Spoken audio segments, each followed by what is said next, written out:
Hello and welcome to Ask the Consistory, a video podcast released by the Confessional Orthodox Evangelical Lutheran Communion. I'm your host for this video, Reverend Jake Zabel of the St. John's Evangelical Lutheran Church, located in Dalby, Queensland, Australia. Now, we're in the season of Advent, and so we're leading up to Christmas, and we're dealing with questions then that have to do with the Incarnation. And so today I want to talk about the question of why did Jesus have to be incarnated as a male? Or why did the Messiah have to be a male? Why couldn't the Messiah be a female? Hence, why do we have a Jesus and not a Jesus scene? I don't know what the female version of Jesus would even be. But why do we not have a female Messiah? To understand this, we need to properly understand the concept of male headship and men as representatives of Christ. If we turn to Genesis chapter 1 verse 27, it says that God created man in his own image. In the image of God he created him. Male and female he made them. It is man, Adam to be specific, who was made in the image of God. And in 1 Corinthians chapter 11 verse 7, it says that man is the image and glory of God, but that women are the glory of man. It is males that stand in the place of Christ. Females, on the other hand, stand in the place of humanity, specifically the church, the people of God.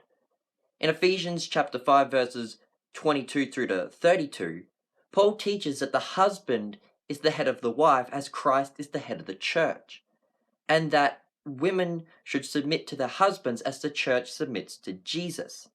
Men/husbands represent Christ, while women/wives represent the church. And in Ephesians chapter 5 verses 31 to 32, Paul quotes Genesis chapter 2 verse 24.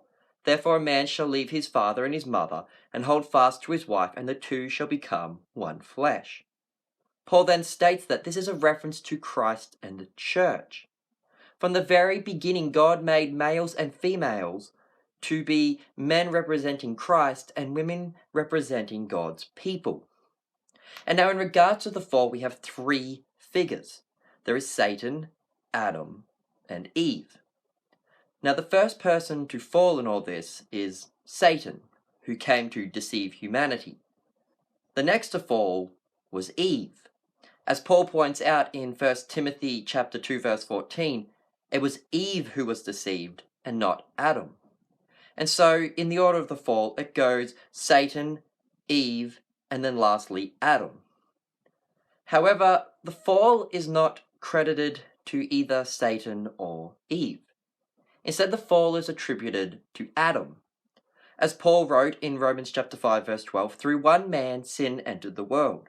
And later down in verse 19, he says that through one man's disobedience, many were made sinners. And in 1 Corinthians chapter 15, verse 22, Paul says, in Adam all die.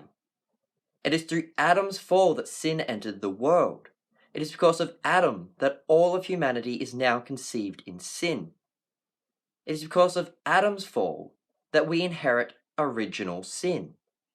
As Genesis chapter 5 verse 3 says, Adam fathered a son in his own likeness, after his own image. And as 1 Corinthians chapter 15:49 says, humanity now bears the image of Adam, the image of the man of dust. It is from Adam's sin, and not Eve's sin, that all humanity is now corrupted and falling. Both Augustine of Hippo, in his City of God, and St. Thomas Aquinas, in his Summa Theologia, taught that original sin is passed down through the sperm. It is from Adam that original sin is passed on. Aquinas even theorized that if Eve had fallen, but that Adam had not fallen, then sin would not have entered the world. Vice versa, if Eve had not fallen, yet Adam had still fallen, then sin would still have entered the world. This is all because of the male headship, and Adam's role as the representative of Christ. In the case where Eve falls but Adam does not, then humanity could have been spared, and sin may not have entered the world. This is because Adam, as the Christ figure, serves as the mediator between God and humanity. In Genesis 3, Adam listened to his wife and ate the fruit. And in Genesis 3:17, God condemns Adam for listening to Eve rather than heeding the command of God. Instead of listening to Eve, Adam should have A, as her head and pastor, rebuked her and called her to repentance, and B, as her head and as the representative of Christ, he should have served as her mediator, pleading her case to God and begging God for mercy. Just as Abraham in Genesis 18 verses 22 to 33 intercedes on behalf of Sodom, and Moses in Exodus chapter 32 verses 7 through to 14 intercedes on behalf of the Israelites after the golden calf incident. So too Adam should have interceded on behalf of Eve. If he had done so, then sin would not have entered the world and original sin would not have been passed on to all humanity. In the case where Adam sins, though, this is a completely different matter. Regardless of Eve's sin, if Adam fell, then all of humanity would still fall. This is because of male headship. Adam is the head of Eve, for the husband is the head of his wife, as the scriptures say in 1 Corinthians 11:3 and Ephesians 5:23. Therefore, the husband represents the entire family, specifically the couple of husband and wife. If the man falls, then the family falls with him. Eve was taken from Adam. She was one flesh with him. If part of the body dies, then as long as the head is unharmed, the person will live on. But if you cut off the head, then the body will die. In his fall, Adam represented not himself, but also Eve and all those who were descended from them. For this reason, sin entered the world not through Eve's sin, but through the disobedience of Adam. Now, in order to redeem humanity, Christ had to become human. Hebrews 2:14 states that in order for Christ to redeem us, he had to share in our flesh and blood. But in order to save all humanity, Christ had to share in male humanity. In order to save all of humanity, Christ had to save the head. In Romans chapter 8 verses 19 through to 22, Paul speaks of all of creation groaning under the subjection of man, and how creation was bound in corruption due to the fall of humanity. But that through the redemption of humanity, all of creation is redeemed. This is because God created humans to be the heads of his creation. Through the fall, man not only corrupted himself, but all of creation. And in order to redeem all of creation, mankind, the head of creation, had to be redeemed. And so the same principle applies to humanity itself. Men are the heads of humanity. Thus, through the fall of Adam, all humanity was corrupted and bound in bondage to sin. Therefore, in order to liberate humanity, the Messiah would have to bear the flesh and blood of man. And by man, I mean a male person. If Christ had been female, he would have only redeemed the female gender. But by being male, Christ redeems both males and females. For by being male, Christ takes the place of head and represents all humanity, not just the male gender.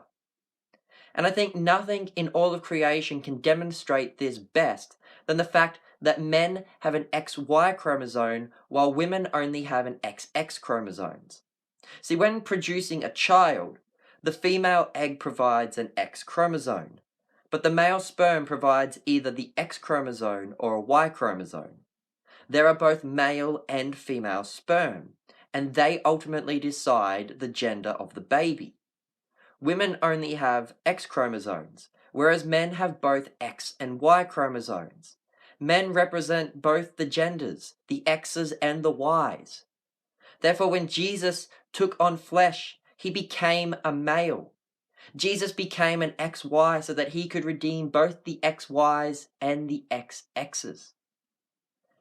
This is why the male incarnation is so significant. For by becoming male, Christ was able to redeem both genders, not just the male gender. By being man, Christ redeemed all of humanity. And so that's the answer as to why the Christ had to be a male. I hope you've enjoyed watching this episode, and I hope you have a very happy Advent and a very Merry Christmas. I've been your host, Reverend Jake Zabel. Goodbye and God bless.